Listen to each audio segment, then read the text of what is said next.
ahead. Excellencies, ladies and gentlemen, I'm Zeinab Badawi, and it's my great pleasure and privilege to be moderating this high-level OECD event, which is going to be discussing two great tests for humanity, for global solidarity and global cooperation today in the face of this pandemic. 400 million confirmed cases worldwide, 2.3 million people have died from COVID-19. So the two big tests, big themes that we're going to be discussing today are vaccine equity. There are some people at the front of the queue whilst others have to languish at the very back of the queue in terms of when they get the vaccines. And also, as we hear so often now, building back better in a more resilient, inclusive and sustainable and green way from the COVID crisis. We've got a great lineup for you who are going to be really getting into the nitty-gritty of these issues. We're going to, of course, have the opening remarks from the Secretary-General of the OECD, Ángel Gurría. We also have the Director-General of the World Health Organization, Dr. Tedros. They will be followed by two OECD presentations from Jorge Moreira da Silva and also Suzanne Moorhead. And then we've got a fantastic lineup of speakers for our two panels who'll be looking at these two themes. So without further ado, it's my great pleasure to welcome somebody I have admired from near and far, right from when he first became head of the OECD 15 years ago, Ángel Gurría. And Ángel, you have expanded the OECD to make it more inclusive. You've strengthened links with the emerging economies and really scaled up the OECD contribution to the global agenda. And you are still doing that now. So please do give us your opening remarks. Thank you very much. Thank you very much, Zeinab. You were a child when I started. Listen, dear ambassadors, delegates, Zeinab, I'd like to start by thanking our distinguished panelists for joining us today. Their presence and engagement underscores not just the importance of the work on development cooperation, but also the urgency in the context of the current pandemic. Now, the COVID crisis has caused global devastation, creating new fault lines, deepening those that divided us before the pandemic. In addition to a health crisis, as Zeinab alluded to, the fact that it is claimed now we're over, running over the 2.3 million mark, the necessary measures taken to contain the virus have led to very serious social and economic impacts, particularly in low and middle income countries. Due to COVID-19, over 100 million additional people have been pushed into extreme poverty during 2020, and 270 million people may face starvation. This suffering, this loss, will continue as long as this pandemic persists. It is therefore very timely to launch today the annual Development Cooperation Report called Learning from Crisis and Building Resilience. The report outlines the enormity of the task confronting the development cooperation system, and it focuses on charting a path towards resilience.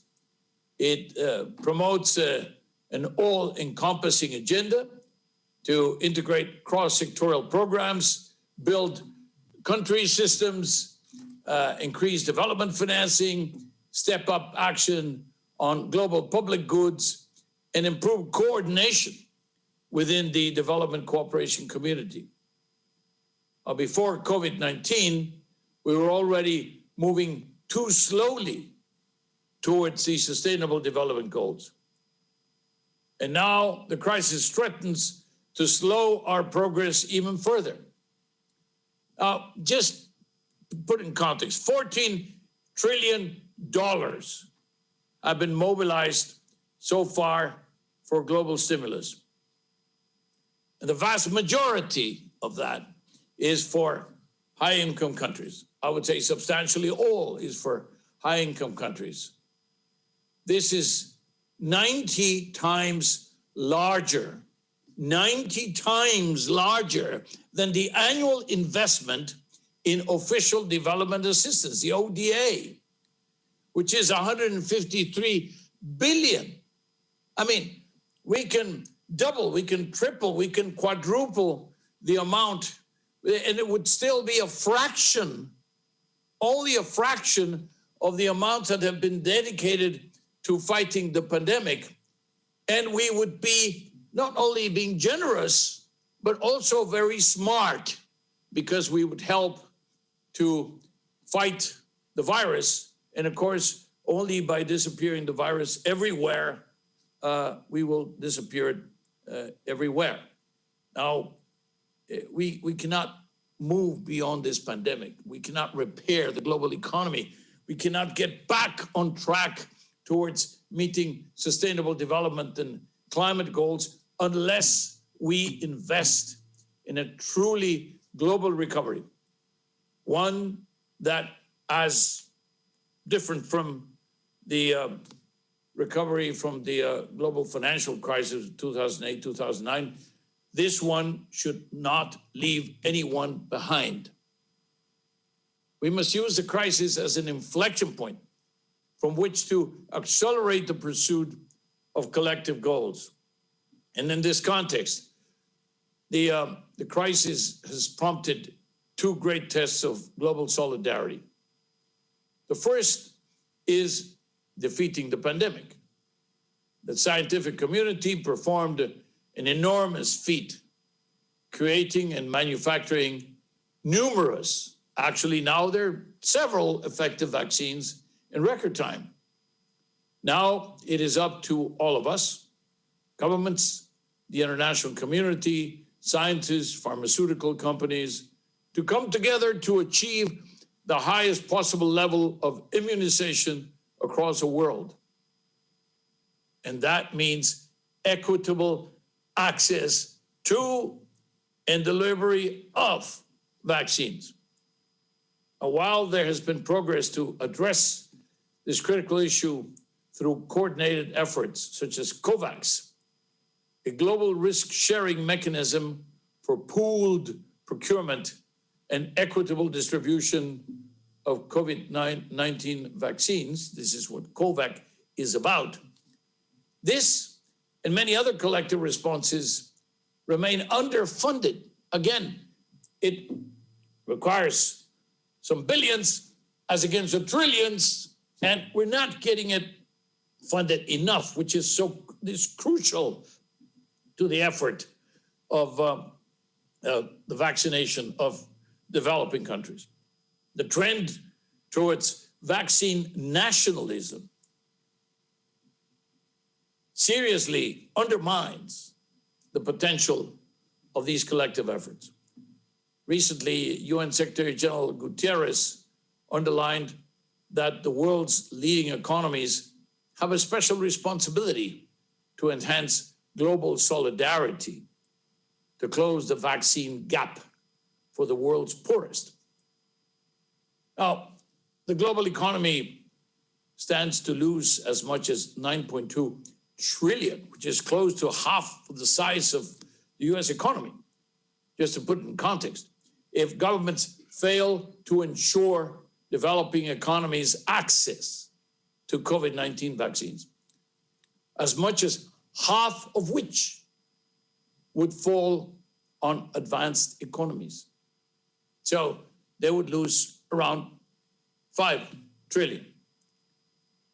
Securing our shared health and economic well-being by cooperating on a widespread vaccination is one of the clearest examples of the mutual benefits that are only possible through solidarity, but also it's smart. It's a smart thing to do.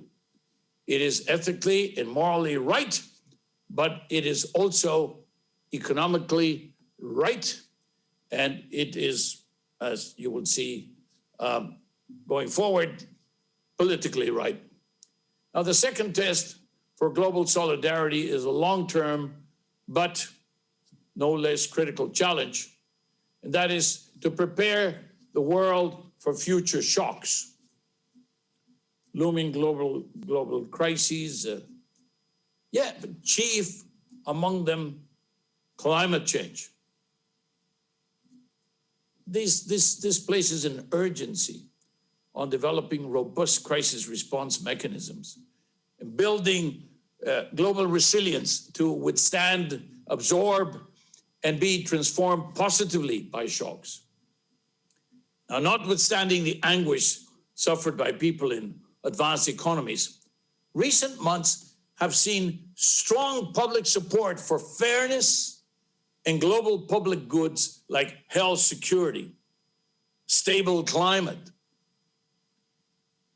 A recent survey shows that 81% of respondents in advanced economies think that countries should act as part of a global community.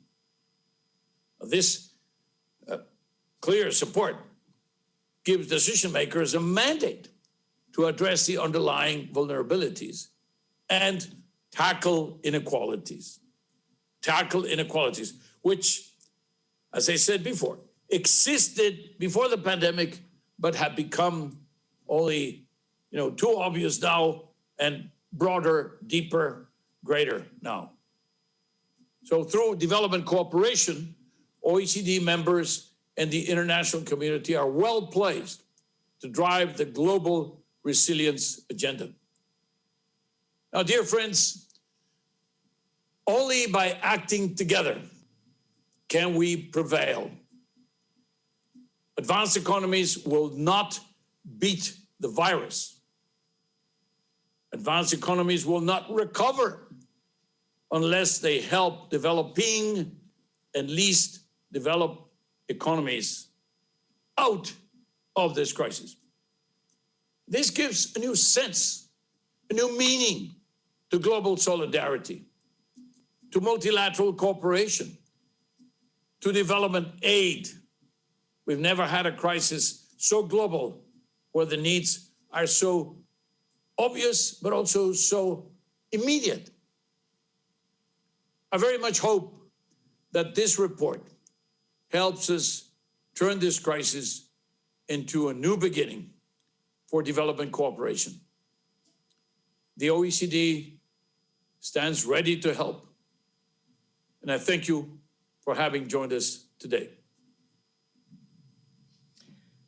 Thank you very, very much indeed, Secretary-General, for your typically robust rallying cry there for greater cooperation, solidarity, and indeed reminding us all that what started off as a health crisis, of course, rapidly became an economic and social crisis, and how we can only all get out of it together. So, Ángel Gurría, as I said, you've made a massive contribution by putting the OECD on the global agenda. When you took over this job 15 years ago, because you're stepping down in June this year, you said, I don't want to be a think tank.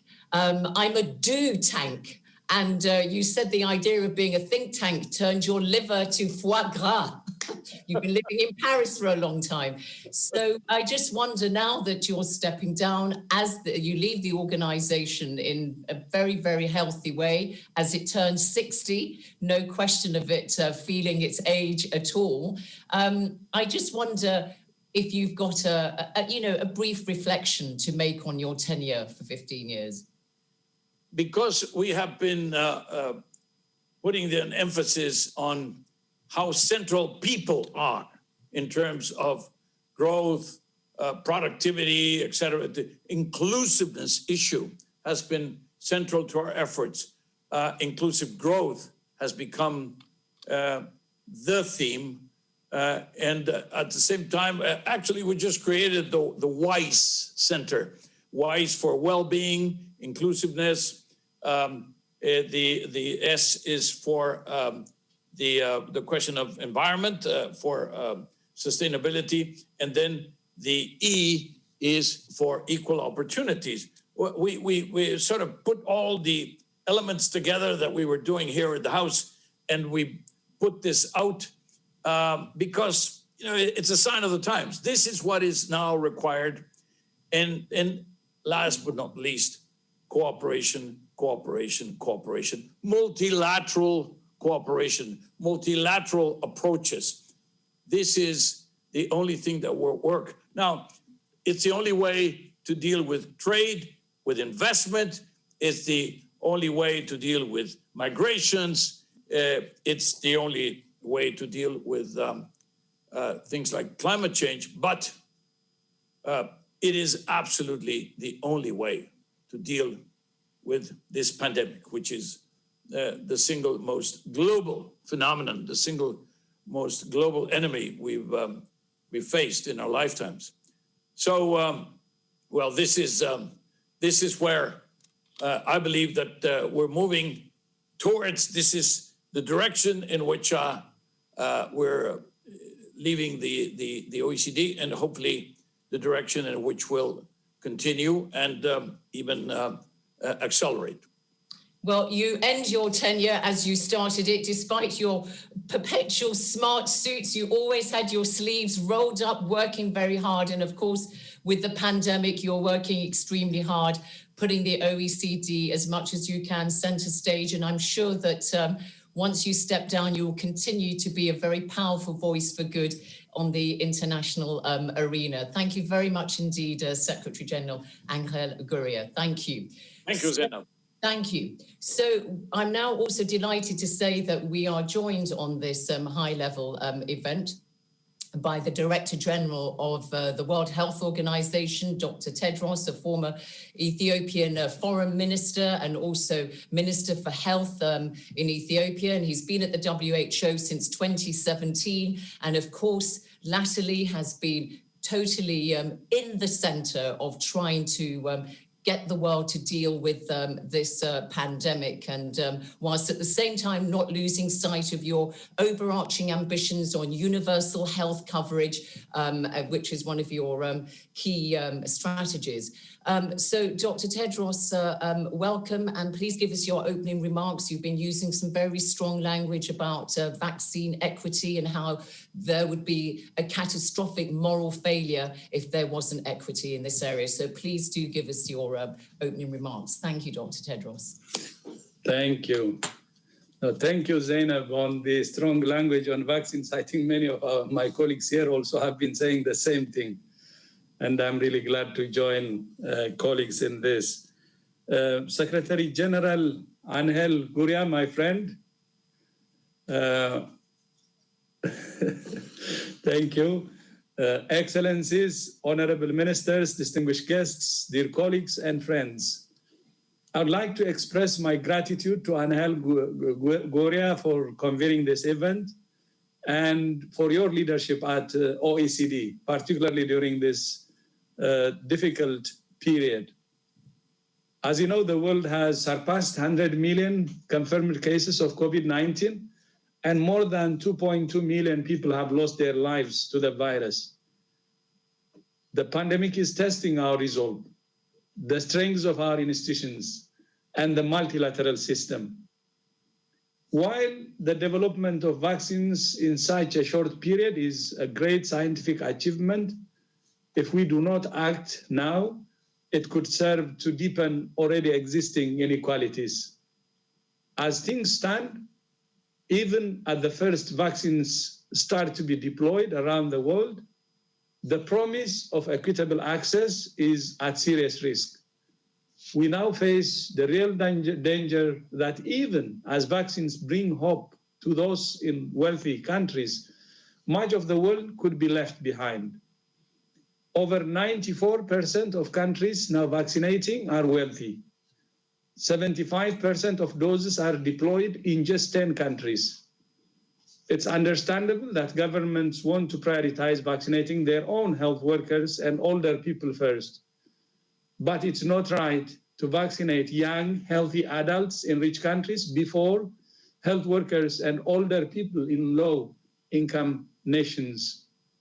we must ensure that vaccines, diagnostics, and life-saving therapies reach those most at risk and on the front lines in all countries.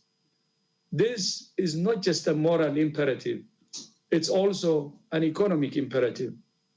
Vaccine equity is the best and fastest way to control the pandemic globally and to reboot the global economy. COVID-19 cannot be beaten one country at a time. Ending this pandemic means we must work together in solidarity across borders and across regions of the world. Vaccine nationalism will only prolong the pandemic, the restrictions needed to contain it, and the human and economic suffering, as we all know. That's why in April of last year, WHO joined forces with Gavi, the Global Fund, CEPI, and other partners to launch the Access to COVID-19 Tools Accelerator, including the COVAX vaccines pillar. And as you also know, it's co-chaired by Norway and South Africa, and I'm glad to see Minister Dag Inge Ulstein in this meeting and as chair of the Facilitation Council. And our mission was to develop vaccines, tests, and treatments fast and to distribute them fairly. Of course, we have achieved the first, but for the second, which is equity, we still have a long way to go. And I would like to recognize the crucial role of my friend Seth Berkley, the CEO of Gavi, in establishing COVAX and turning that vision into a reality with 190 countries and economies. Before I finish, I would like to say a few words about the new OECD report on building resilience. It could not be more timely. And I'm pleased to note that WHO's efforts are aligned with the report's key priorities for resilience building. So thank you so much, Ángel, for your leadership on this. First, strong and resilient health systems based on primary health care and universal health coverage. Second, strengthening the resilience of communities and countries through UHC at the foundation for health emergency and pandemic preparedness. Third, the One Health approach to strengthen the animal-human environmental interface to prevent and prepare for zoonotic diseases along with planetary health. Fourth, our manifesto for a healthy recovery from COVID-19, addressing climate change, air pollution, clean energy, water and sanitation, urban development, and more, can guide us toward this building back to a greener, healthier world. These are mighty challenges, which is why OECD and WHO working together within the G20 context must combine forces to push the nations of the world to act in solidarity and toward the long term and the greater good. In closing, I ask that you please join our effort to ensure that vaccination of health workers and older people is underway in all countries within the first 100 days of this year. We have 61 days left. Every moment counts. But I believe together we can make it happen. Still, it's not late. So let's make use of the 61 days and all countries start vaccinating their health workers and the elderly. Thank you so much. Thank you again, Ángel, for inviting me, and very glad to see many of my colleagues online today. Thank you.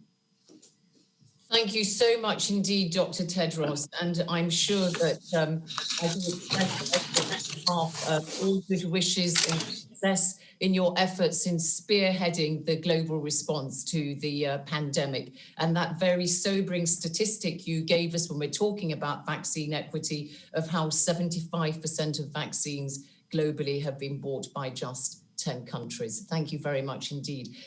As you, Dr. Tedros, and also the Secretary-General Ángel Gurría mentioned, that today's event is very much informed by the Development Cooperation Report 2020 of the OECD, called Learning from Crises and Building Resilience, and very much looking to the future on that. And that report has been produced by the Development Cooperation Directorate of the OECD, and I'd now like to invite the director, Jorge Moreira da Silva, to give us his remarks, please, and to share with us some of the key messages of that report. Thank you very much indeed, Jorge. Thank you, Zeinab. Excellencies, ladies and gentlemen, as you have heard from the OECD Secretary-General and also from the Director General of the WHO, our discussions today are informed by the OECD's most recent development cooperation report produced in my team in the Development Cooperation Director, titled Learning from Crisis, Building Resilience. The report's aim to strike... I think that we are having an issue with the translation, but title Learning from Crisis, Building Resilience. The report's aim was to strike a balance between acknowledging the far-reaching implications of the crisis and suggesting practical strategies. We hope that the analysis in the report will help to make the case for ambitious support from development cooperation providers to developing countries for recovery, and also for a better crisis management system after learning lessons about the central role development cooperation played managing this crisis. While all countries are facing the same threat to life, their ability to respond is defined by pre-existing realities and inequalities. As you can see in this slide, they are fighting this generation's greatest silent enemy with two hands tied behind their back. Social protection spending in low-income countries was just $4 per capita before the crisis versus an average of $695 in high-income countries. And they continue to lose progress. School time lost was an average of 4 months in low and lower middle-income countries versus an average of 6 weeks in high-income countries in 2020. And the greatest test today, equitable vaccine access, something we must not fail. In this next slide, please, as the Secretary-General pointed out, we are not seeing the investments we need in this effort to equitable vaccine. In a report we released last week, we documented how the ACT accelerated remains severely underfunded. The WHO calculates the gap for 2021 is $27.2 billion across its 4 pillars. And I'd like to thank Dr. Tedros for the excellent collaboration we have had with this team in WHO, also preparing this report. COVAX AMC, which targets the world's poorest, is still $5 billion underfunded. Looking at these figures, it brings into sharp focus disparity the Secretary-General of the OECD highlighted about recovery spending versus official development assistance support. That's why we have called on contributions to COVAX AMC and other ODA eligible support for the COVID crisis in developing countries to be additional and not crowd out other development assistance flows. The absolute scale of changed circumstances and new realities for the world's most vulnerable raise important strategic questions for global development actors with regard to our immediate response and our long-term decisions on how we build back better. In the report, we outlined 5 main actions for international development stakeholders, a to-do list to build greater resilience. We must tackle all these 5 challenges together, but there are 2 that OECD strategically placed to take forward. First, in parallel to support for vaccine access in developing countries, avoiding a development finance crisis is vital. To do this, again, as the recovery finance grows, we must continue our work to increase ODA, and we must also maximize the synergies across bilateral and multilateral finance and increase the transparency of funding in real time in order to use available funds to disrupt the path of crisis. Ultimately, aligning all finance to the sustainable development and climate goals is the kind of strategic investment we need in developing countries' long-term resilience. Second, the COVID crisis has revealed the absence of a crisis coordination mechanism across the international system. Maximizing the combined development, diplomatic and political power of OECD governments, developing strategies and contingencies for responding collectively to global shocks, and putting in place methods to share data, evidence, plans, and intelligence to inform responses and fast-paced decision-making to meet the needs of the world's poorest people and countries most in need when crises occur. With this, we could make a greater difference. The bottom line is, without a comprehensive approach to ensuring vaccine access and crisis resilience in developing countries, global crises will endure and compound, escalating inequalities and delaying a full global recovery, as has been outlined, that is vital, and it will only happen if it is really global. There is not such a thing as a partial global recovery. I'd like to thank you for this chance to share the data from this report, and we look forward for this discussion today. Thank you.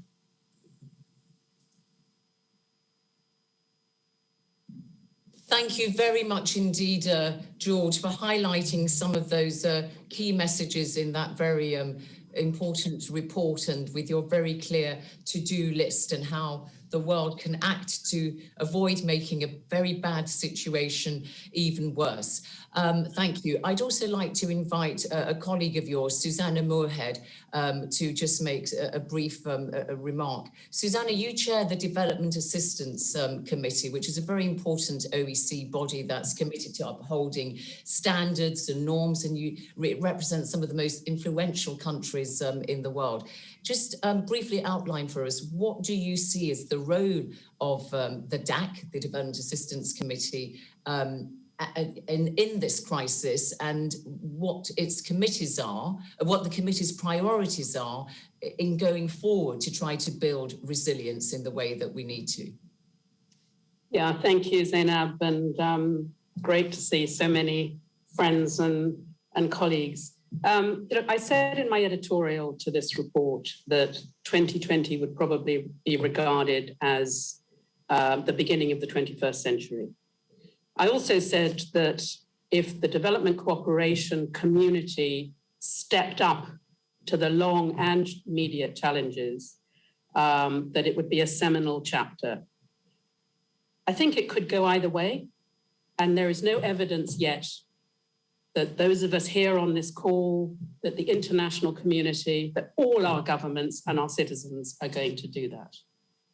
And if we fail, then I think, as the Secretary-General, as Dr. Tedros and others have sketched out, we are in deep global trouble. So vaccines. The first thing I think we need to learn from our scientific colleagues about pace and collaboration. I mean, the DAC members have been a very, very generous donors to COVAX, to Gavi, to health systems. But let's be honest, official development assistance, some countries have managed to step up, others haven't. It's gone down, and others are flat. The DAC is doing what it can, but all members need to redouble their efforts. But the DAC can't do it alone. And we had our annual dialogue with Arab colleagues last week. They need to step up. China needs to step up. The whole world needs to step up and help pay for this, the private sector as well as the public sector. The DAC members cannot do it alone. There are really good examples of mass vaccination. Look what's happening in India. We had a conversation last week about trilateral cooperation. They are vaccinating hundreds of millions of people. They are producing generics at much lower cost. So we need to harness that energy from the developing world to help tackle the vaccine problem. And we're doing everything we can in my committee to try and do that. In the longer term, my fear is that the economic consequences of this are going to be worse than the health ones for poor countries, and particularly for women and girls in those countries. We need to use this opportunity to build on what we know works, to stop doing things that we know don't work, so to redouble our commitment to development effectiveness, to partnerships, to investing in national systems, to mutual accountability. And we need to have a different kind of political discourse. I'm afraid the messages that we are using with our citizens and with our governments are not generating a great enough sense of urgency. So I hope today that we can work together to really shift that political conversation and wake up our governments, the multilateral system, not just those of us here, the ones who aren't listening, to commit to making sure that we get this dreadful pandemic under control once and for all so that we can crack on with delivering the Sustainable Development Goals, progress on which is now not just off track, it is in reverse. And I commit my committee and DAC members to doing everything we can to that end. Thank you. Thank you so much indeed, Susanna. And I should say to all people on this webinar that there is a Q&A function which can also be used for you to register your comments. And I will do my best within the constraints of time to try to incorporate some of those comments. But Susanna, just what you said there, saying that your committee is going to try to do the best it can to raise awareness. We have one comment here. What is the OECD doing to raise awareness amongst the general public in high-income countries on the economic case for equitable access to vaccines, and also urging the OECD to get the Council of Ministers to meet to discuss this very issue, and also somebody who's reminding us throughout all this the importance of including people with disabilities in vaccination strategies to ensure that they are not left behind. So very important comments. Please keep them coming. I will try to put them in where I can throughout the rest of this webinar. So now we can turn to the first of our two panels, which is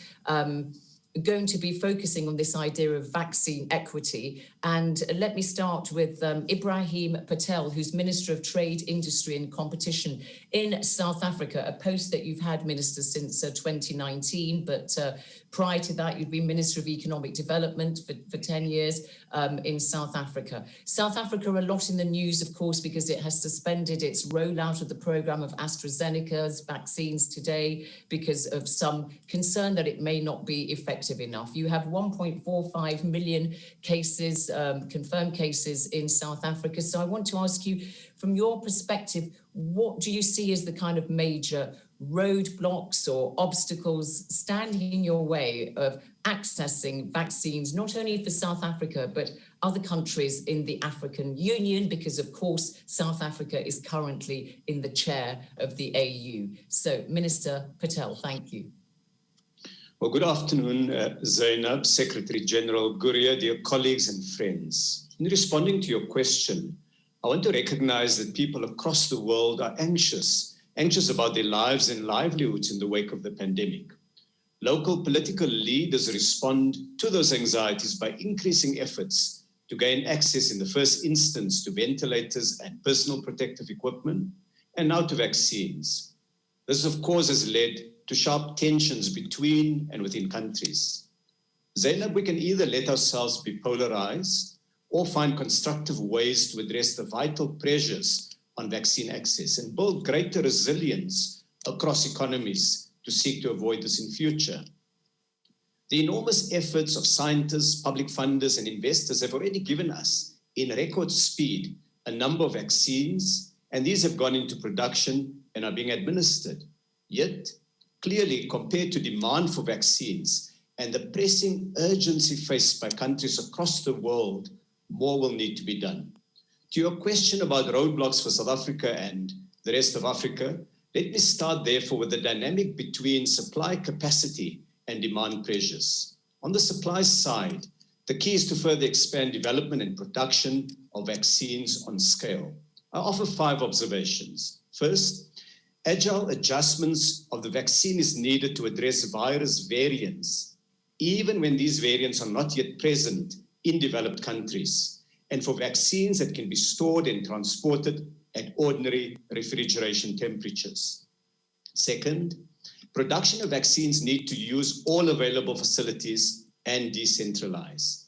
A South African company, Aspen Pharmaceuticals, has been contracted by J&J following confirmation it has the sterile plant complying with biosafety levels 1 and 2, and hence it's capable of formulating and filling the J&J vaccines. Germany is now working with South Africa on ways to further expand supply capacity on the African continent. Third, more thought needs to go into repurposing existing sterile plants to meet vaccine production standards. And like we saw in the vaccine development phase, work actively to shorten investment and regulatory hoops. Fourth, pricing transparency should be required, as this information asymmetry in negotiation not only mean markets don't work optimally, but those with less market power and least able to afford it pays more. And finally, South Africa and India have proposed a waiver of the TRIPS rules at the World Trade Organization in a temporary and targeted manner to ease restrictive licensing procedures, encourage collaboration in technology and related know-how, and unleash underutilized production capacity. A number of developing countries have indicated their support, and I would welcome your support for this effort. On the demand side, a more equitable distribution arrangement is urgently needed. Hoarding, over-provision, and some of the advanced purchasing deals erode global trust. The COVID pandemic has shown just how globalized our world has become. For true herd immunity to evolve, we need a robust vaccine rollout, not only in some parts of the world, but in all parts of the world. The virus and its variants will continue to infect globally if it's not stamped out in every corner. Incidentally, Zeinab, if vaccines were distributed on a formula based on risk, taking account both infection prevalence and population size, it may strengthen the resolve of developed countries to put significant additional resources into both vaccine development and production. The danger of buying one's way to the front of the queue is that the enormous pressure within developed countries to do more may dissipate. Of course, there are lessons beyond the short term. Vulnerabilities of global supply chains in these circumstances have been laid bare, particularly of raw material exporters with limited innovation and manufacturing capabilities. Think African countries. Over-concentrated manufacturing, which in normal times provide huge economies of scale, have also highlighted in emergencies the large economies of risk. Cheaper products in good times may mean no products in bad times. The EU, the European Union, coined the phrase strategic vulnerability, and I see stark examples of this on the African continent. For the future, we may need to enable greater diversity of product facilities. Africa, for example, imports about $17 billion worth of medicines annually, a significant purchasing power that we need to direct to developing stronger and more diverse industrial capabilities on our continent. While my remarks, of course, are not limited to COVID-19 vaccines, the business case for doing so in current circumstances has changed with variants and potential annual or regular population-wide vaccination campaigns, much like the case with flu. In conclusion, I would say that the new African Continental Free Trade Area is a potential spur to attracting more research, investment, and manufacturing on the continent to build our resilience. The presence of the virus anywhere is a threat to health everywhere. That is the compelling case for global solidarity. Thank you.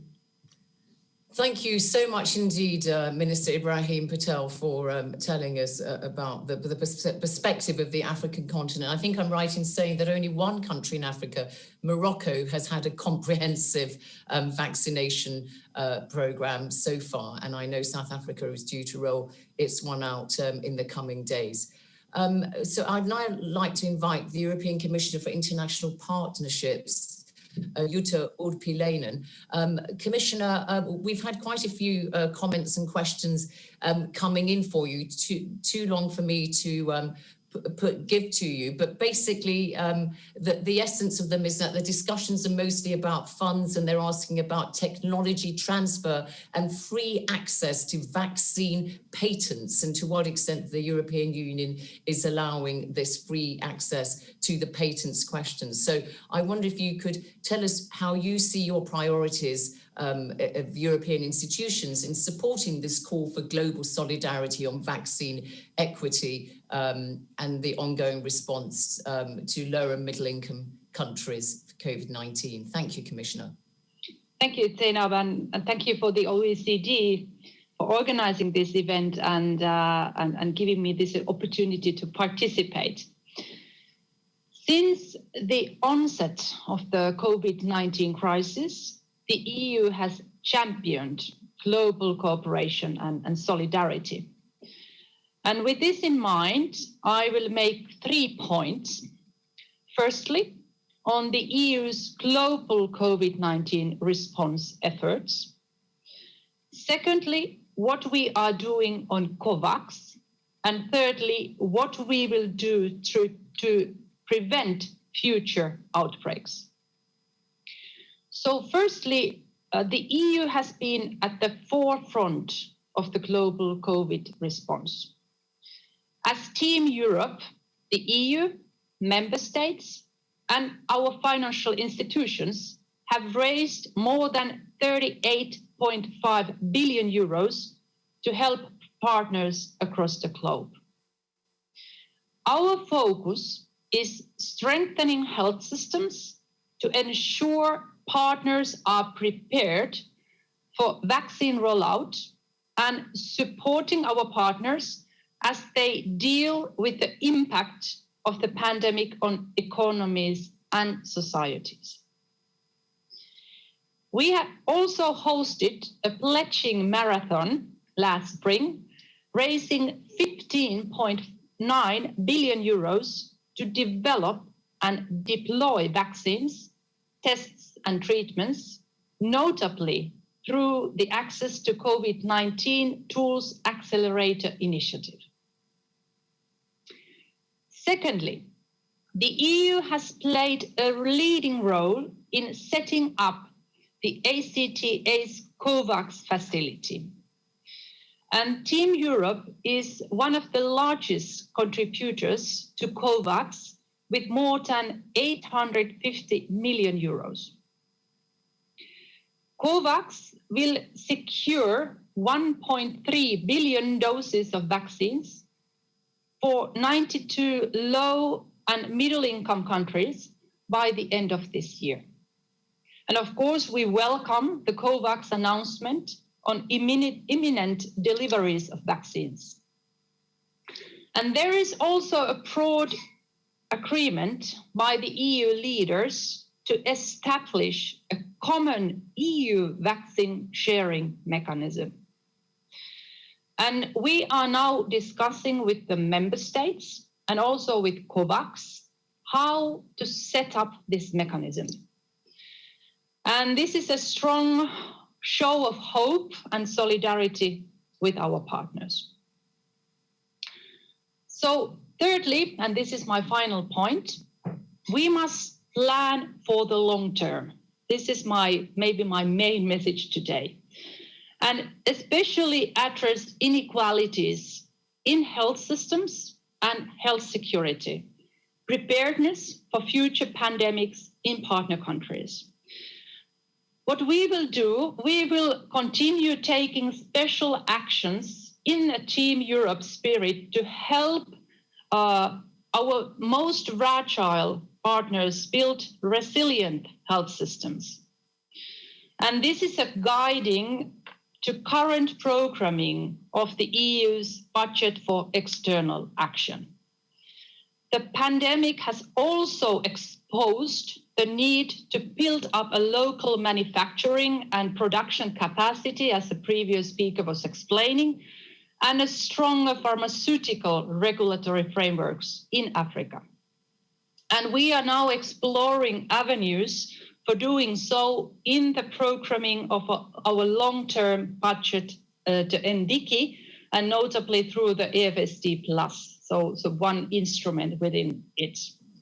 So dear friends, we stand at the important juncture in our global fight against COVID. And I know that everybody is now focusing on the vaccines, but I fully agree with Susanna that we also need to think about the recovery, the economy.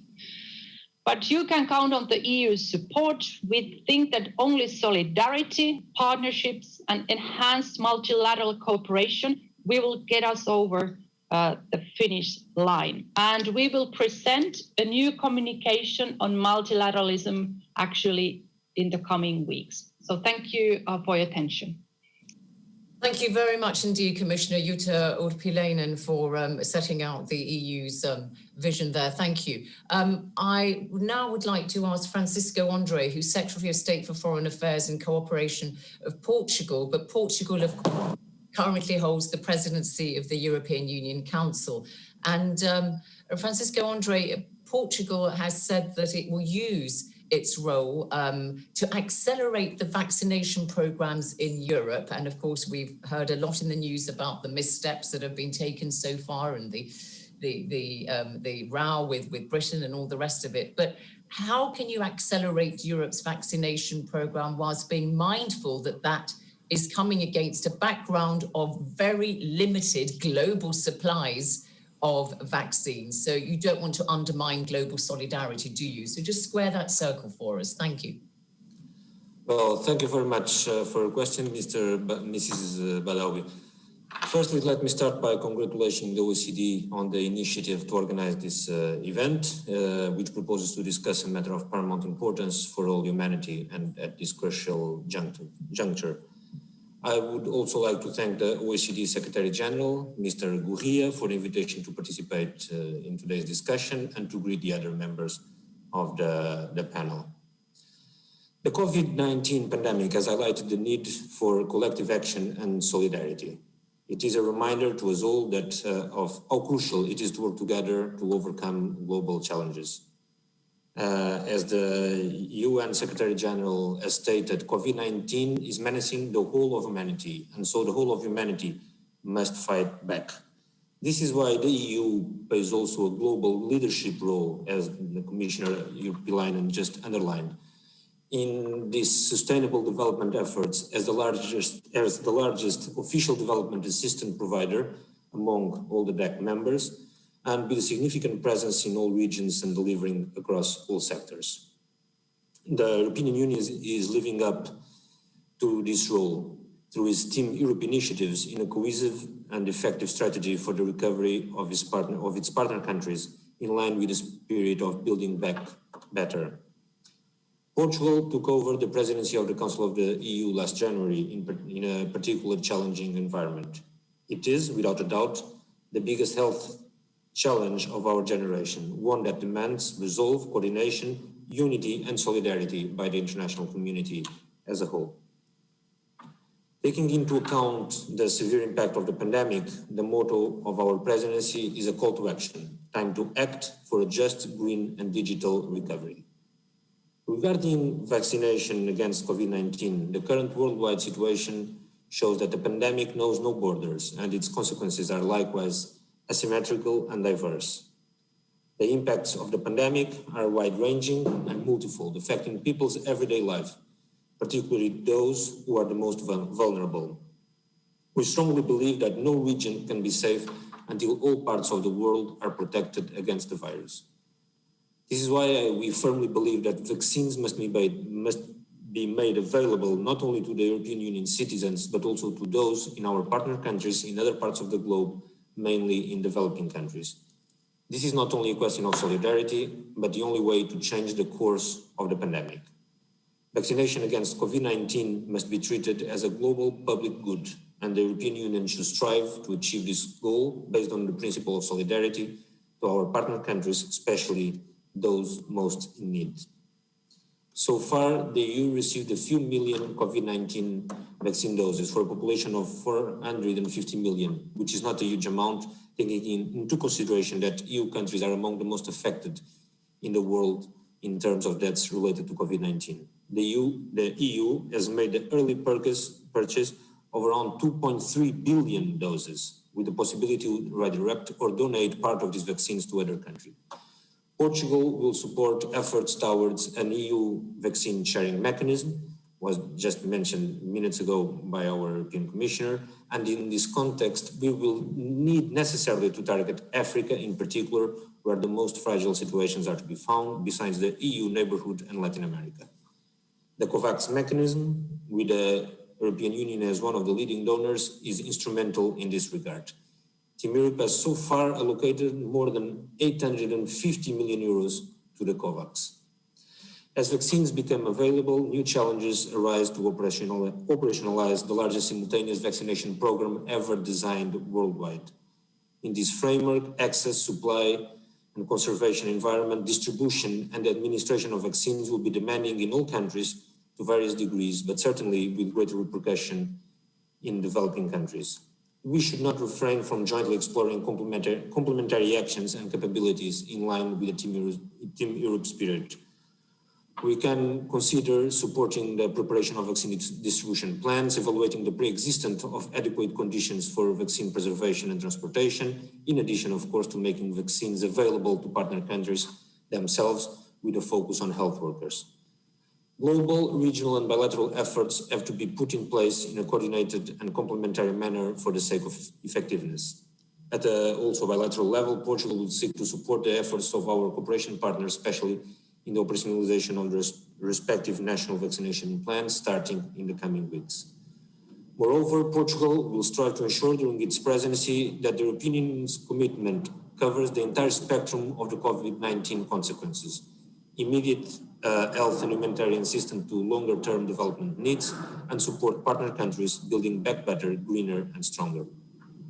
To recover and build resilience to future shocks, we must also be prepared to go back to basics and invest in fundamental areas like education and health.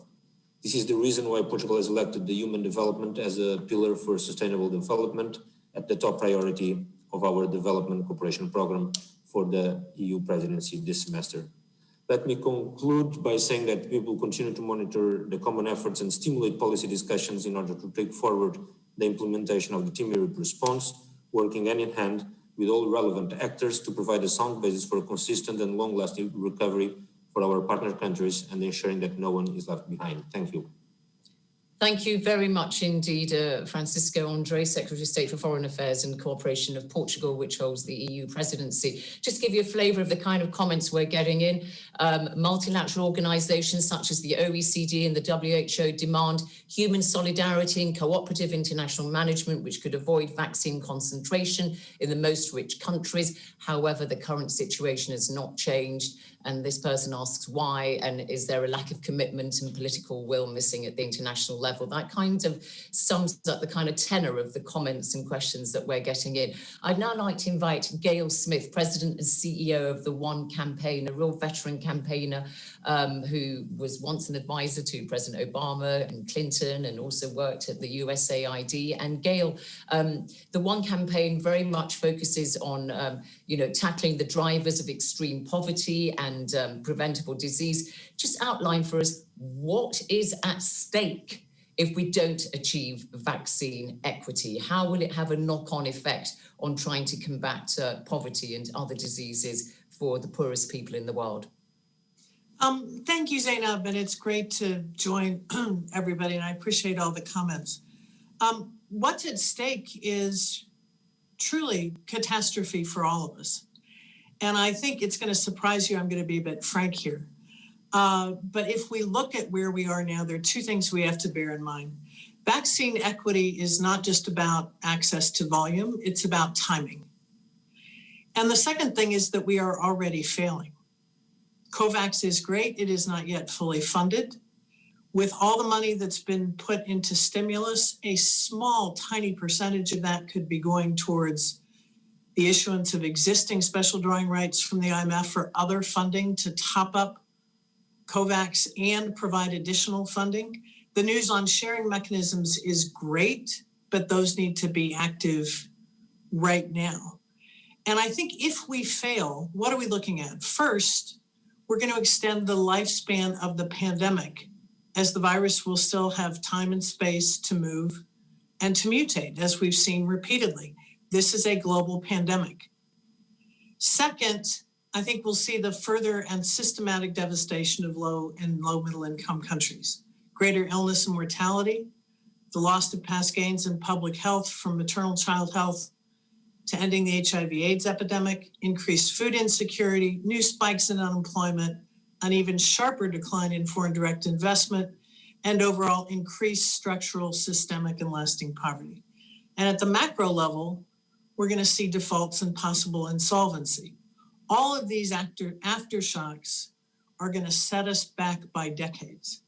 But I think, Zeinab, the third and perhaps most important consequence of failure is that at a time when equality, equity, and fairness are front of mind for people all over the world, I think we're at risk of confirming the perception in the eyes of millions that the world isn't fair and that we have one pandemic and two standards, one pandemic and two futures. So it's going to take investments of capital. It's going to take investments of political capital, to go back to some of the comments you referred to. Because failure is going to be an indictment of global leadership or the lack of leadership, and I think create greater division at a time when the international community is already fragmented and when we're already in desperate need of a return to robust multilateralism. And that's going to reverberate to all the things we must do multilaterally, whether it's on climate change, global health security, illicit trade, and make it much more difficult. So I would close by saying that to fail and to remain on the path we are on, which is not yet towards success, is catastrophic for all of us, and that failure absolutely cannot be an option. Thank you so much indeed, Gayle, for reminding us really what is absolutely at stake here. So I want to go immediately to the Minister of International Development from Norway, Dag Inge Ulstein. You also have had a lot of experience in local government, so you've seen this at both levels. And Norway has been co-chairing the ACT Accelerator and has been working, of course, for many years on championing global public goods. But you've just heard Gayle Smith there, and you've heard our other speakers today just really stressing the importance of this idea of equity, fairness, and equality when it comes to vaccines. Just, you know, what are the steps that we need to see to be taken to ensure that as many people as possible are vaccinated in as many countries as possible? Thank you, Zeinab. And I think I just jump right to the truth. The fact that we all know too well that we risk losing decades now of progress in the fighting against poverty, and millions may be pushed into hunger and other devastating consequences. And I think Gayle Smith just gave us a really good overview about the catastrophe that might occur. And again, another well-experienced truth is that the pandemic respects no border, and our fight also against it must cross borders too. It must cross the borders of nations, the borders between budgets, the borders between public and private investments, and it must cross the barriers to thinking new. Vaccine nationalism will be as self-defeating as most other forms of nationalism. Vaccine nationalism only helps the virus. Vaccine nationalism only helps the virus. So again, in this age of the coronavirus, we need collective action more than ever. And that's why I find this new OECD report extremely useful. And not surprisingly, the report presents really worrying descriptions. But it also puts forward accurate diagnosis and recommendations, both on how to approach the pandemic and on how to prevent and to be better prepared for the future, as mentioned, Zeinab. So this call for solidarity in addressing the urgent challenges could not have been more fitting and proper in this. So let me just highlight two ways in which we think we could work to promote equitable access to vaccine. And first, the global collaboration on vaccine through this ACT Accelerator and COVAX, and secondly, vaccine solidarity. Global cooperation is simply our only choice. The countries of the world are so interconnected and interdependent that only collaboration can provide us with the access strategy we need. And the next few months are crucial. The next few weeks and days are so crucial. And in this acute phase of the pandemic, As we heard also from South Africa, together with them, Norway have decided to co-chair the Facilitation Council for the ACT Accelerator. This mechanisms that is set up to promote equitable access to COVID-19 test treatments and vaccines. And while global collaborative efforts have produced extraordinary results, we are still missing $27.2 billion for the ACT Accelerator. And as Susanna Morat so clearly said, and I fully agree, we need to go beyond aid budgets and mobilize financial support from other sectors. We need to have a more macroeconomic perspective in this also. The COVAX pillar of the ACT Accelerator has agreements in place now to access nearly 2 billion doses of several promising vaccine candidates, and vaccination will start in the next months. But however, the pace is too slow and it's too little. To be honest, global demand outstrips vaccine supplies. And this brings me to my second point, the need for solidarity, something which is also the OECD's main message. It is unacceptable that only wealthy people in wealthy countries get access to vaccines. For the first time in history, we have mechanisms in place that can support equitable access to vaccines during a pandemic. But COVAX also need vaccine doses that will not be used in wealthier countries. Last month, we announced that Norway will reallocate extra vaccines doses to the COVAX facility. And it's really important that we have this mechanism set up now very fast. And it's really good to hear the Commissioner Erplein share around that also. And we must convince finance ministers and business leaders alike that no matter how much it costs to stop the pandemic, it amounts to nothing compared to the cost of not stopping it. I think Gayle Smith said it also, it's 0.25% of the total stimulus packages thrown into the 20 richest countries. That is the amount of money we need to regain control, below 1%. So again, this is so important. And the cost of doing nothing, the cost meaning loss of life, loss of jobs, loss of life-saving educational opportunities, loss of businesses, loss of tax revenues, and I could go on and go on and go on. And of the most important lessons learned from this pandemic is that we have to set in place stronger and more resilient health systems capable of coping with and preventing future pandemics. So just to summarize, I think the world leaders, the leaders of today, the ones that are gathered here and others also face a moment of truth now. We could invest in the cause of this human and economic crisis or continue to spend trillions of the consequences with no end in sight. So we need more money, and we need to share the doses, and we need to, the companies must share technology.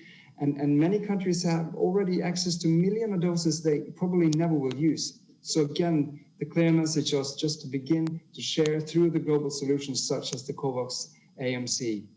And also companies need to share. We have a lot to thank researchers, the vaccine industry for also, but there's a huge responsibility now. And thirdly, it's all about trust also, transparency. This cannot be like a top-down driven mission. We need to engage with civil society, with community leaders and others, because we cannot fail. If we fail now, it's not only about this crisis, it will undermine all the incentives to work together in future crises also, so we cannot let this happen.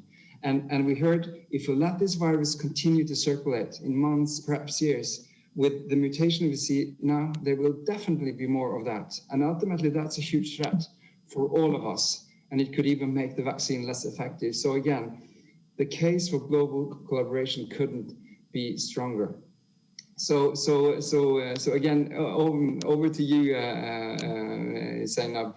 You know, as the OECD report prescribes, we must act now, and we must act now in order to make sure that we are better prepared for the future together. So again, that's the message from us. Thank you, and over to you again, Zeinab.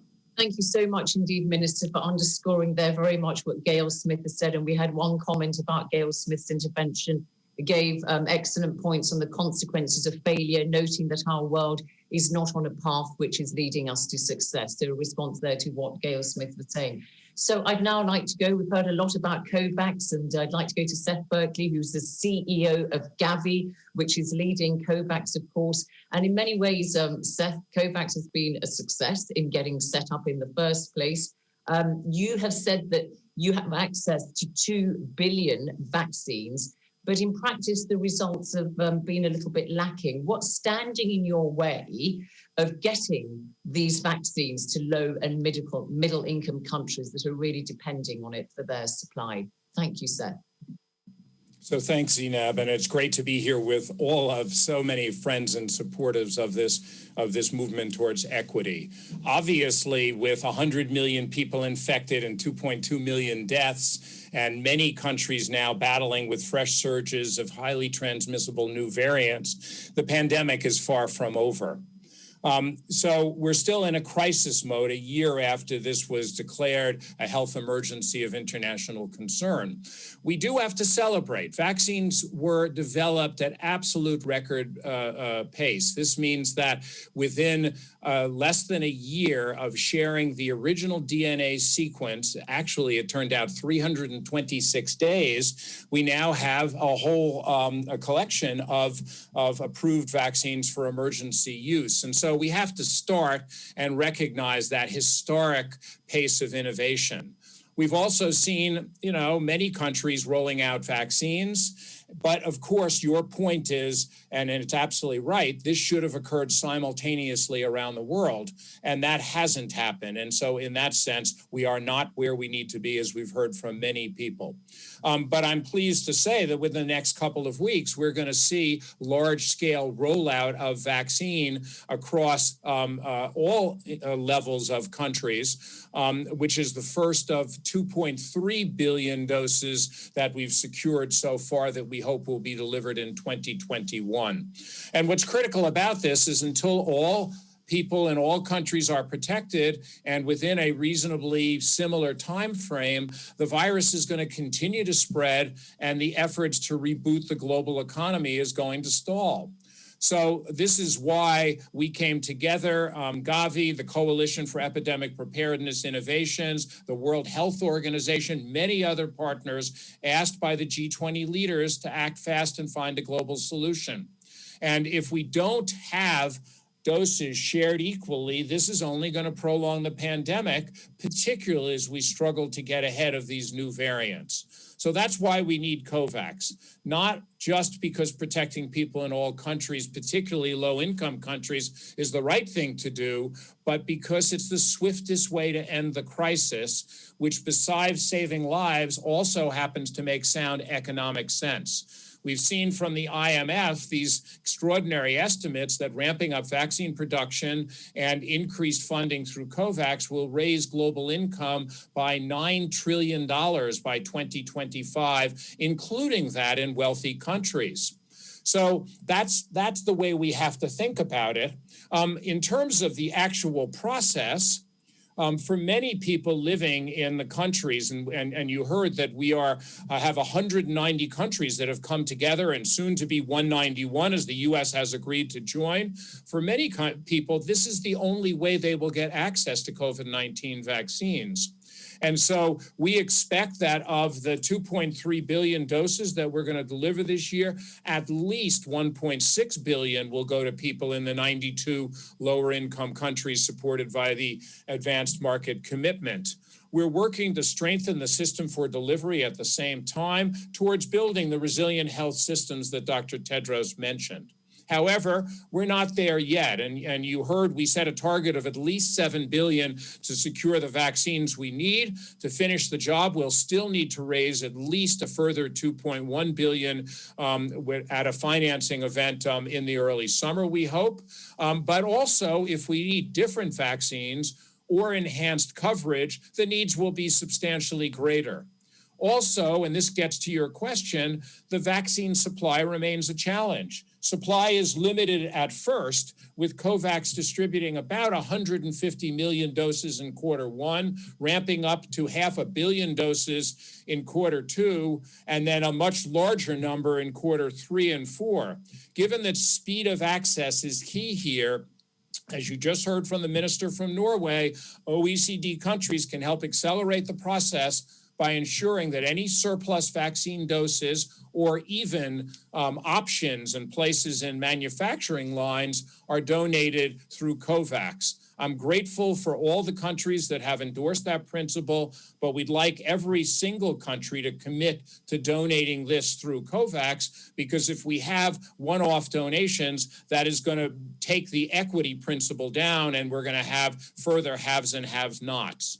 This is the only way we're going to ensure they're equitably distributed and reach the most high-risk individual first. And then I just want to finish to say, with the new variants, which are all over the news today, having a global view is even more important. We need better surveillance of the various strains.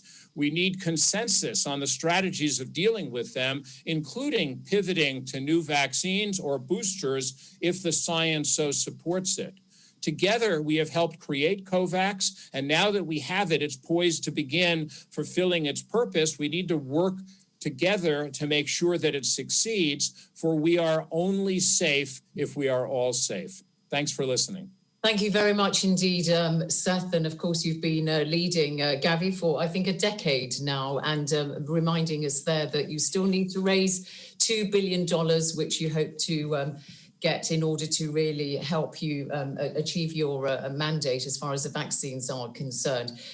Seth, you also mentioned the fact that there is a problem with supply, and that leads me to our next speaker, Thomas Creaney, Director General of the International Federation of Pharmaceutical Manufacturers and Associations.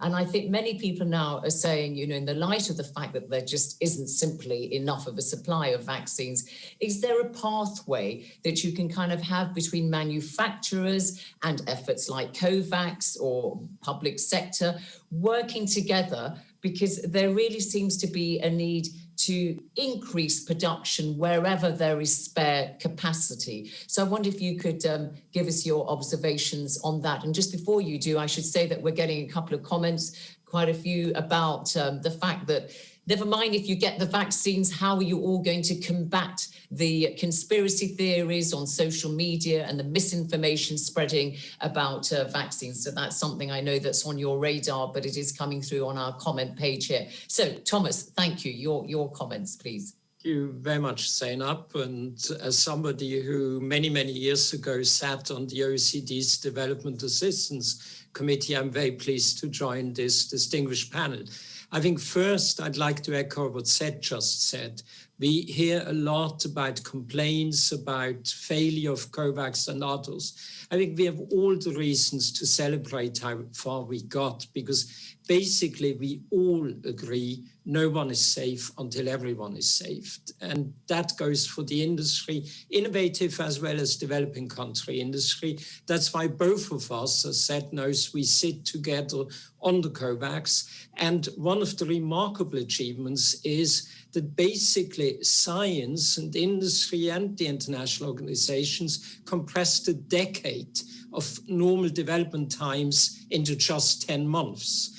Therefore, when we look at the discussion about lack of equity immediately, now it's only 4 weeks since the first vaccine was approved by WHO for emergency use license. And somehow the euphoria about this unexpected success of getting several safe and highly effective vaccines to the finishing line made us deceived in terms of thinking that once you have that, you push a button and the billions of doses will roll out. Now, when you look at the challenge, and that is a daunting challenge, we basically talk about doubling global capacity for vaccines. Global capacity for vaccines in normal times, if you discount seasonal flu, is about 5 billion. Here we talk about the need for about 12 billion. And somebody, I'm not quite sure whether it was said, or Richard Hatchett once said, it's like building an airplane while you're already flying, which means setting up and building, scaling up the manufacturing capacity. And this was only possible because of an unprecedented collaboration between the vaccine manufacturers from innovative as well as developing countries, but also calling on regulators. What EMA, FDA, and others have done is just amazing. Now, in terms of the challenges and where we need to set expectations is vaccine manufacturing is a highly complex biological process, and everybody who knows expected there will be bumps and there will be challenges. You will not do away with these challenges by waiving patent rights, because it's an extremely complex process where for a vaccine, you need several hundreds of ingredients. You need the know-how, which has been often built up over decades. Therefore, that's a challenge. The other one, which we forget with the successful vaccines, is that development challenges. I was hoping that, for example, Sanofi Pasteur, GSK, would by this summer have a vaccine ready. And so was said, not quite. I was hoping that Merck Sharp and Dohme would have a vaccine, or CSL Queensland. We only talk about those who are there, and there we do, we do face a daunting challenge in terms of how do you make sure that the people who need them most. In that context, I think we all deeply committed to COVAX. The fact that Gavi was able to secure significant rollout in Q1, more in Q2, is a huge success. And I think we do have a chance that not only healthcare workers, but also the elderly will have access to these vaccines. But I think it's dangerous to talk about, this is a huge moral injustice already now, because we will see the first global pandemic when the first year you will have significant rollout to developing countries. I haven't seen a single industrialized country, maybe with the exception of Israel, where young and healthy people are vaccinated. In most countries, even the below 75 will have to wait for months. Therefore, let's be careful not to overstate the challenge. I do believe that we have an interest to check what is possible additionally. I do see large companies looking for where could they offer their support. How could they help with the fill and finish? How can they help expanding capacity of something which is very complex, such as mRNA vaccines, which we never had before? And we in the industry are deeply committed to make that happen.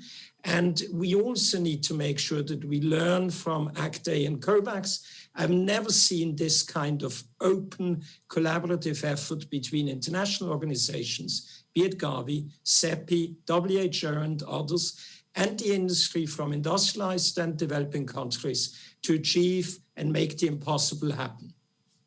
Thank you.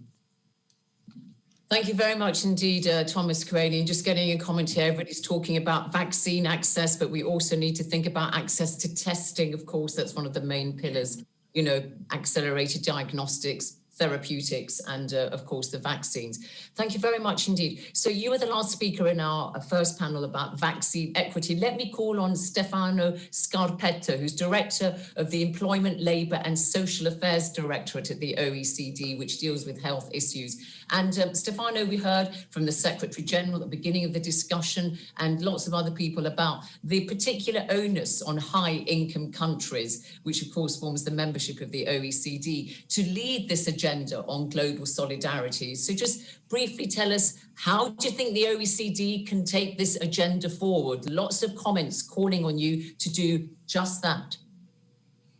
Thank you very much, Zeinab. And let me thank all our panelists for what I thought was a very rich discussion. I think we have heard the perspective on the COVID-19 vaccine from ministers, from the Commission of the EU, from WHO, from Gavi, from the industry.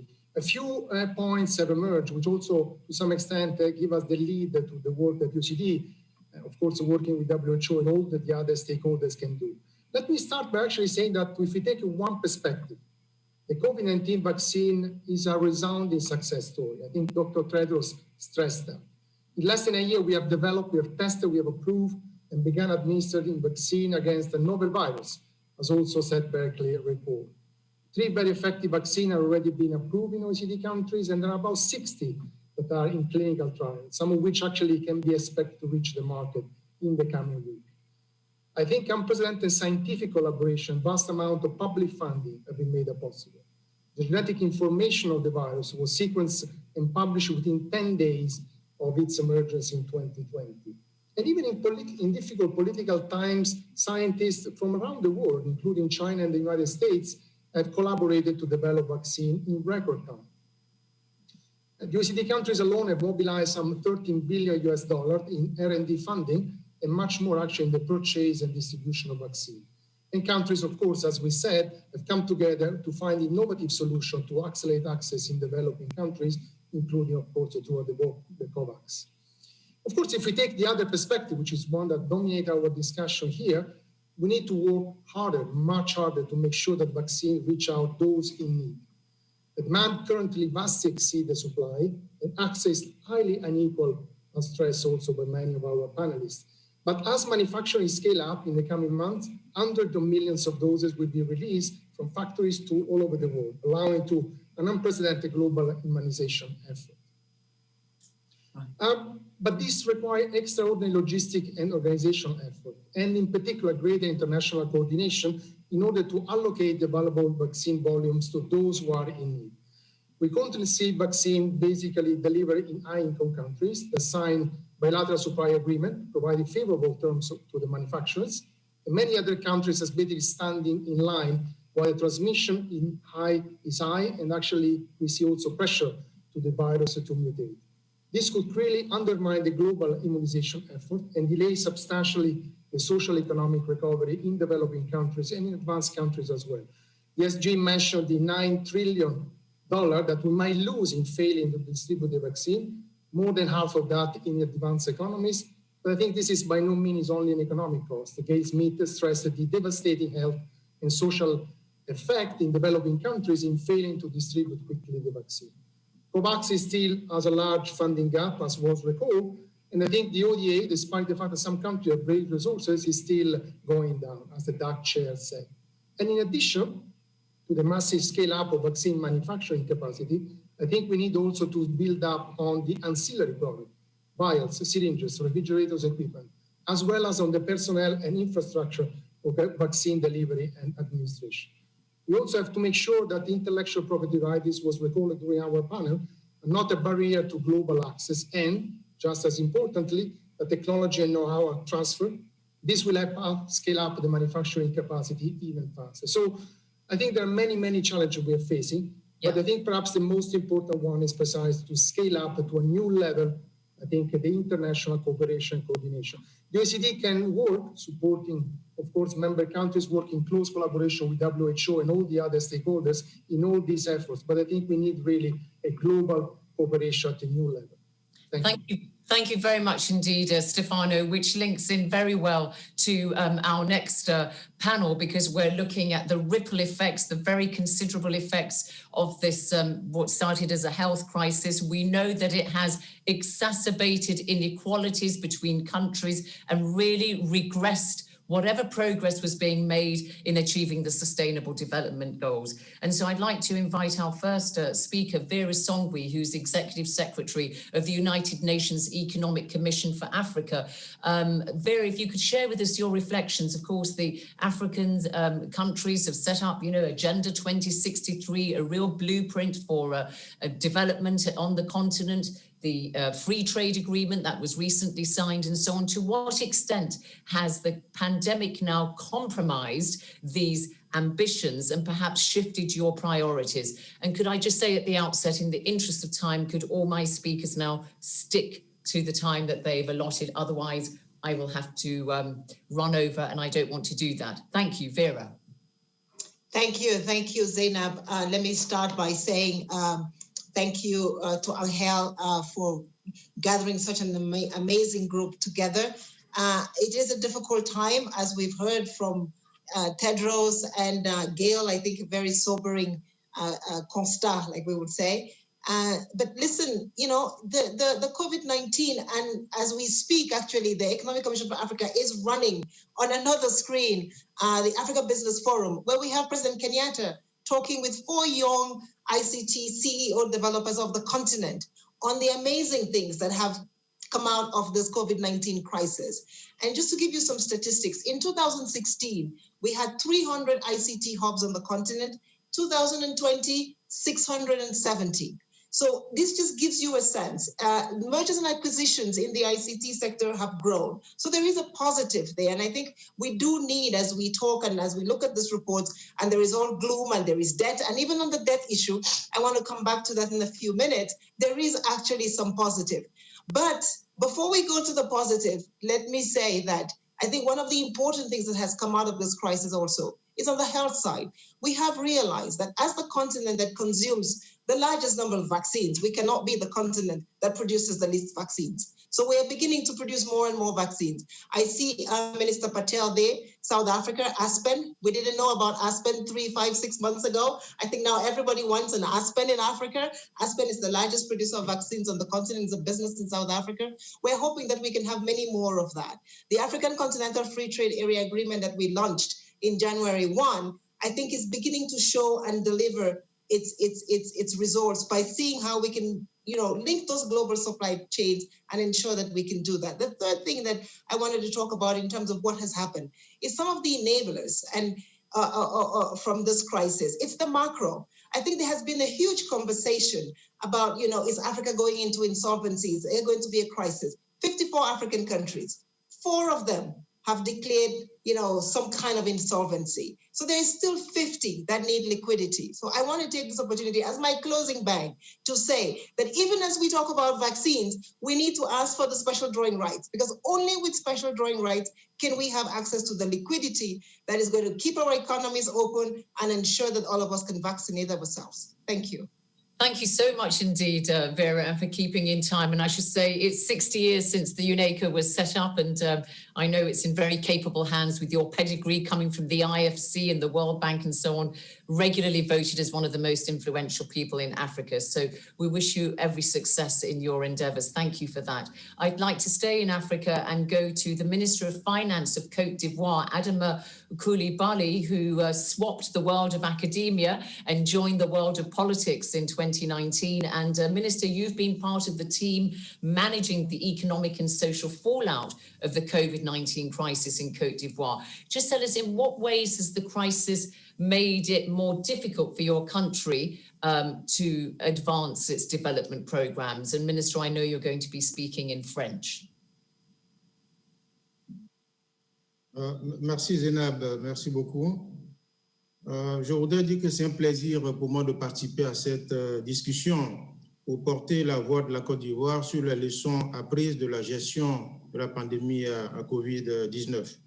Alors, comme vous l'avez dit, la Côte d'Ivoire, à l'instar de tous les pays, a été frappée de plein fouet. Le pays qui a connu entre 2012 et 2019 des taux de croissance économique parmi les plus élevés au monde, 8,5% en moyenne sur la période, a été confronté à un fort ralentissement de son économie en 2020 avec un taux de croissance d'environ 2%. Alors très tôt, la Côte d'Ivoire a élaboré et mis en œuvre une série de mesures à travers 2 instruments principaux.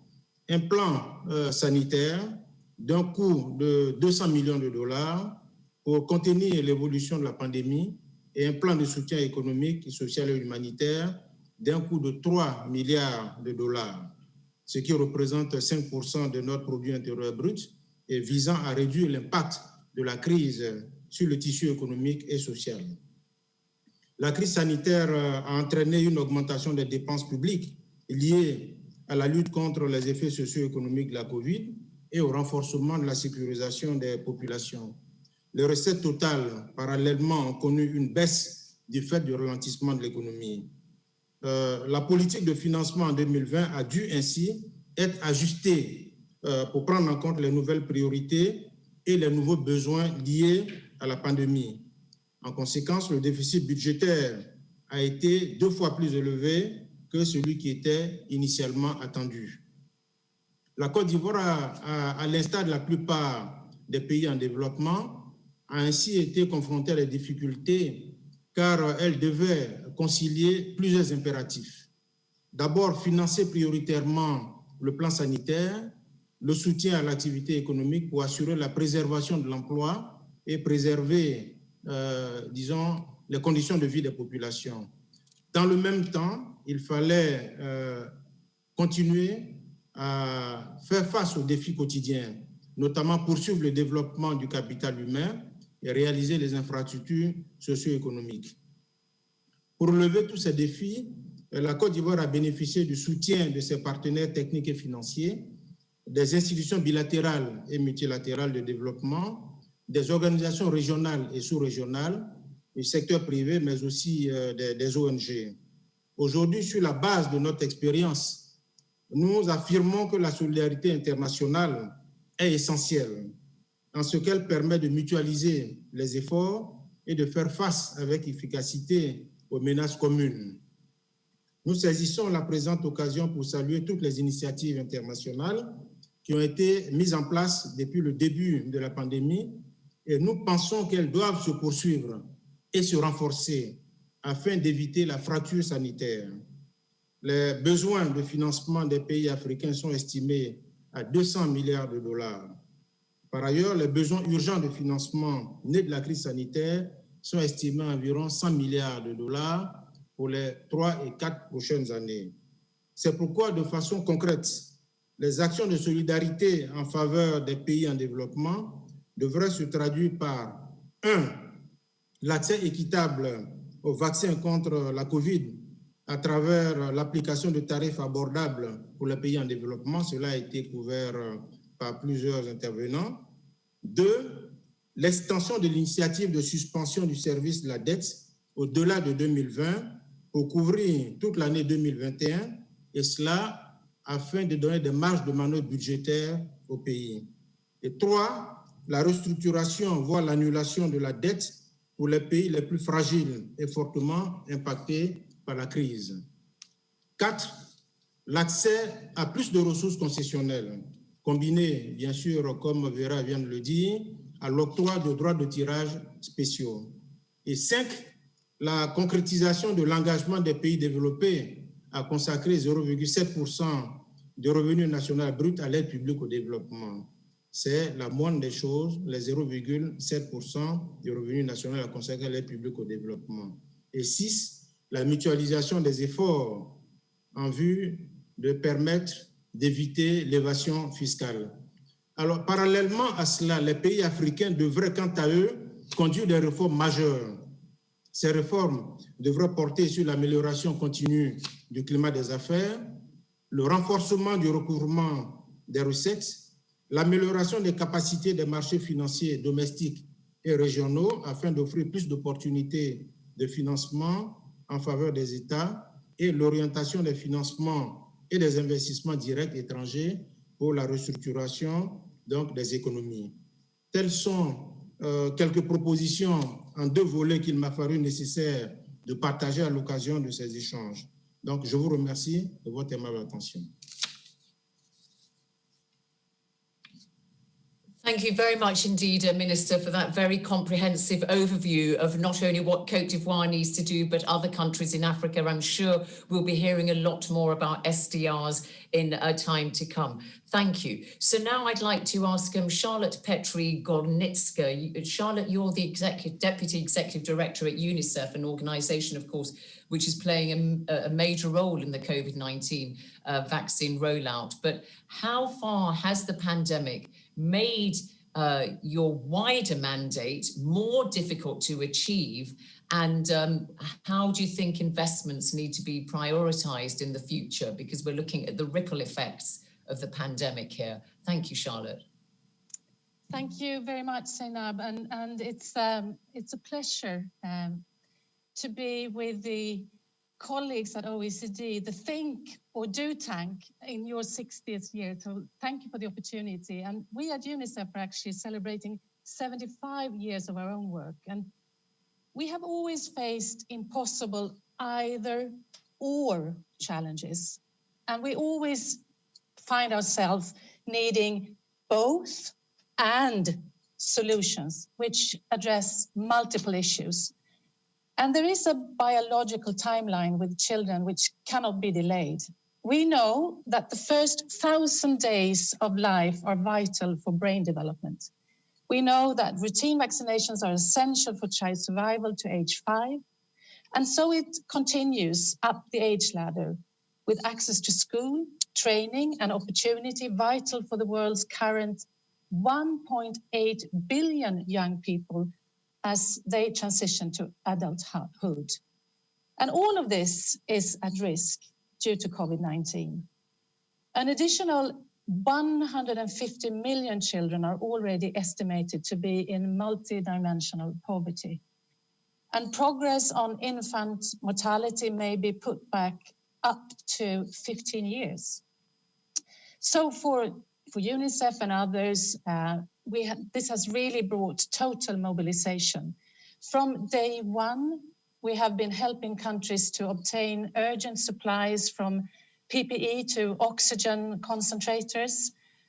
We have also addressed secondary impacts by supporting distance learning. And I was very pleased to hear Vera talk about the opportunities here as well, that we also see. We have strengthened social and child protection systems, and we have been working universally on promoting mental health. And as we are the largest buyer of vaccines in the world, because we do routine vaccines for children, we are leading efforts to procure COVID-19 vaccines for 190 economies on behalf of the COVAX facility at Gavi. And we are also helping countries build their cold and supply chains. We are training health workers, and we are, as many of you have mentioned, we are addressing misinformation. This is an issue where we really need to come together. And beyond the funding for vaccine purchase, UNICEF needs an additional $659 million in 2021 for effective delivery. And that's one organization, be it UNICEF. And these resources, as many of you have said, must come in addition to and not instead of our broader, more immediate humanitarian response and long-term development. And let me quickly share 3 priorities and 1 comment of the both and solutions that we need. First, like many have mentioned, health systems. We need to ensure that our investment in the COVAX vaccines leave strengthened health systems and not come at the cost of other investments we already know are so important. Second, water and sanitation. Investment in basic access to clean water and hand washing is the first line of defense against COVID-19. But it's a much more, it's a climate issue, it's a long-term investment, and we know that women and girls contribute 200 million hours of collection a day for water globally. And by investing in sustainable wash, we free up a lot of resources, and we can even empower women and girls as entrepreneurs, micro water entrepreneurs. Third, we all know that education had the impact of education has been universally and very upended very many young people's lives. And it has accelerated the learning crisis that we already knew, with some 825 million children not learning the skills they need. And UNICEF has launched a major initiative, Reimagine Education, to seize the opportunity here to revolutionize education through connectivity and quality digital learning for every child. And lastly, since this is a DAC reunion, it's not only about money. Yes, it is. Money is super important. We need the development finance ecosystem to come together. But it's also about the quality of funds. We are spending a lot of time reporting on details. We have a lot of earmarked funds from donors. This is not going to help us to be flexible, to really quickly at speed deliver where it's needed. So donors, we need to come together and discuss the quality of the money, the flexibility and the trust in the system. Thank you. Thank you so much indeed, Charlotte. And of course, you're referring there to the fact that you had many years at the OECD, so the DAC reunion, and you were also DG of the Sweden's International Development Agency and also had a stint at Save the Children. So very much qualified to talk in the way you just have done. Thank you very much indeed. So let me go now to Jagan Chapagain, who's Secretary-General of the International Federation of Red Cross and Red Crescent Societies. And before that, you were at Nepal's Red Cross organization. So how far has dealing with humanitarian crises all over the world becomes so much more difficult in the context of COVID-19. And if you could stay within your time. Thank you, Jagan. Thank you, Zeinab. Saying that, of course, our work this year has been particularly challenged by the COVID-19 pandemic would be an understatement. I think everybody who is working on the humanitarian field could agree with me. As a humanitarian organizations, let me share with you a few challenges we faced. The number one is around, of course, while we were dealing with the COVID-19, the other crises haven't stopped. Unfortunately, the number of disasters have continued to happen, and we have seen the humanitarian needs actually becoming much bigger, and that requires, of course, the increased resources, both in the form of money and the human resources, while the country's capacities have been, of course, severely hampered by the pandemic. The second thing, I think, just to build on what Charlotte said, of course, mobilizing resources has been a big challenge. Of course, it's been difficult to raise funding, also particularly for non-COVID related emergencies. I think while there has been more generosity around the COVID-19, it's much more difficult. But for the people affected, whether they are affected by COVID or non-COVID emergency, they are in difficult situation and they need help. And I think, as Charlotte said, it's not only about less funding, it's also about the less flexibility on the fundings. And if we just look at the IFRC, we had to mobilize more than 600 million Swiss francs for the non-COVID related emergencies in 2020 and around 2 billion Swiss francs for COVID related emergencies. And I think in our case, we managed to mobilize almost 80% of those fundings locally, domestically, and only 20% internationally, because we felt that because of the global nature of the crisis, it was very important that the local contribution and local participation in dealing with the crisis was very important. The third challenge is, of course, mobilizing the human resources. We are used to mobilizing a human resource in a certain way. We have the trained manpower, mostly from the west to the east and north to the south. And that's been very difficult or almost impossible to mobilize now. So we had to be creative and we had to use the resources that already existed in the country. And it has now shown the importance of investing on the local actors, local organizations, local civil society organizations, and building the capacity at the local level is now proven to be the most important when we are dealing with a crisis like the pandemic. I think the business as usual of sending people from west to the east and north to the south is simply not going to be a sustainable model of humanitarian response in the future, and we have to learn the lessons and we have to make a change. Of course, adapting to the new way of working in a digital environment has been a challenge, of course, from the infrastructure point of view, but also from the way we have been working. Balancing a need to deliver humanitarian services and ensuring a duty of care to volunteers and the staff have been a huge challenge for us. As a leader, it puts you on a professional and moral dilemma. At the Red Cross, you are expected to be there on the front line, but at the same time, you are expected to take care of your people. It's a real professional and moral dilemma. Ensuring integrity, transparency, and accountability of the resources given to us by the donors. How do we ensure when you cannot do the type of monitoring you used to do, evaluation you used to do before? So having to modernize and innovate the monitoring and evaluation has been a hallmark of this response. And finally, learning for the future. As we saw, the world was awfully unprepared when we met with this pandemic. So we have to learn the lessons now. And so hopefully we don't have to face this again.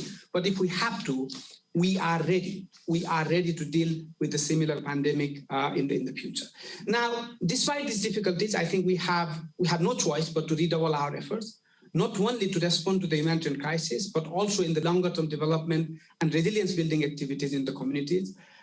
We are investing in a shift from being reactionary to anticipating the future shocks. And actually, as IFRC, we launched the Fund for Forecast-Based Action in 2018, and now we have reached more than 30 countries to actually respond to the crisis before actually crisis hits the ground. We are also working to strengthen safety nets and the social protection system, such as increasing our capacity to deliver cash transfer programs. More than 80 of our member national societies are now capable of dealing with the cash program. Now, when we do these multiple crises, investing in resilience building in the communities is critical. And I think some of you mentioned about this before, but it's very, very important that we invest on building the community resilience. We must define the success, not based on the number of humanitarian response we carried out, but based on the reduction of the humanitarian needs through building community resilience. I think we have to make this shift. So the success is not defined with the number of response we make, but the reduction on the needs we make. So to build resilience, we need to scale up our investment in the capacities of the local actors to prepare for and respond to the evolving needs. We need to start putting the last mile first by basing our decisions and investment on what will bring the greatest benefit to people most vulnerable to hazards and ensure locally led action that builds community resilience. So I think it's very, very important that we really invest on the people, really invest on the communities. And I think I just want to leave with one suggestion that I saw that 5 to-do list from the study. I think I really urge that investment on the local actors and the community should come on the top of that 5 to-do list. Thank you. The system don't build the resilience, people will. So we have to invest on people. Thank you, Jenna. Thank you so much indeed, Jagan. Thank you very much indeed. If I could ask my last two speakers to stay within their allotted time, please. Ángeles Moreno-Bau, your State Secretary of International Cooperation of Spain. The Spanish government has been very outspoken on the need for global solidarity, but with the shock of the pandemic in Europe, including in Spain, how difficult has it made the possibility of making the argument for support to low-income countries? Because we heard the minister from the Ivory Coast say, please don't cut ODA. How difficult is it now to make that case? Thank you. Thank you. Thank you for organizing this meeting and for inviting us. The COVID-19 pandemic is a global crisis, but its effects are felt especially in developing countries and are expected to reverse many of the development gains made over the past decades. The only way to solve this crisis is by strengthening multilateralism and global governance. We support the leadership of the UN and the UN Secretary-General and their vision of building back together. Additionally, Spain supports the ACT-A initiative and the reinforcement of the World Health Organization to lead the global public health response against the pandemic. Within this framework, the menu of options developed by the UN initiative on financing for development in the era of COVID-19 and beyond, in which Spain took an active role, should inform future work of the DAC and the OECD.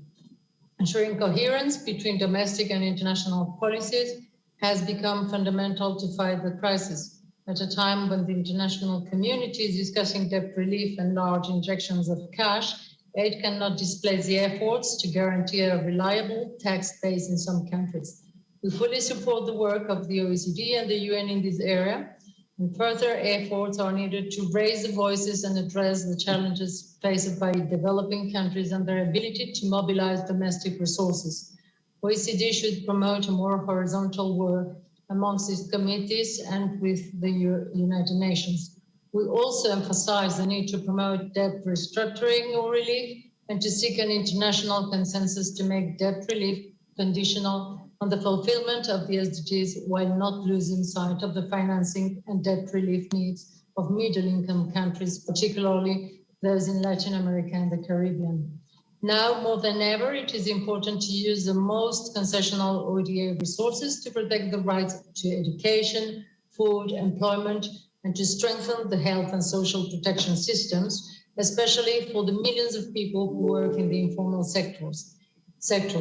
Effective integration of the SDG with national development contributions and adaptation plans is key to recovery.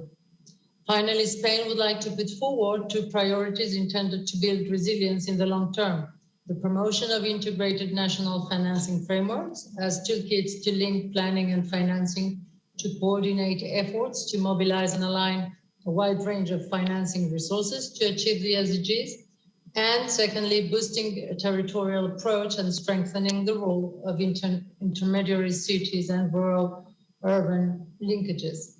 Both initiatives will be discussed under the next G20 Italian presidency and will be supported by Spain.